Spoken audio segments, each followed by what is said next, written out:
پاکستان اسلام کے نام پر وجود میں آیا تھا۔ پاکستان کے دارالحکومت میں نیا مندر بنانا اسلام کی روح کے خلاف اور ریاست مدینہ کی توہین ہے۔ اسپیکر پنجاب اسمبلی چودھری پرویز الہی کا ویڈیو بیان کہتے ہیں اقلیتوں کے حقوق کے ساتھ ہیں، پہلے سے موجود مندروں کی مرمت کی جائے۔ میں نے اپنے دور میں کٹاس راج مندر کی مرمت کرائی تھی، اپنے دور میں بجٹ میں چرچز کی مرمت کے لیے پیسے رکھے تھے۔ ان کا مزید کیا کہنا تھا، آپ بھی جانیے۔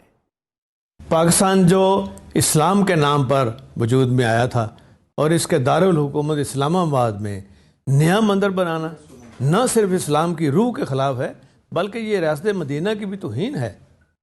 فتح مکہ کے موقع پر خاتم النبیین حضرت سیدنا محمد صلی اللہ علیہ وسلم نے حضرت علی رضی اللہ تعالیٰ عنہ کے ساتھ بیت اللہ شریف میں موجود 360 بتوں کو توڑا تھا اور ساتھ یہ بھی فرمایا تھا کہ حق آیا اور باطل مٹ گیا، بے شک باطل مٹنے ہی والا تھا۔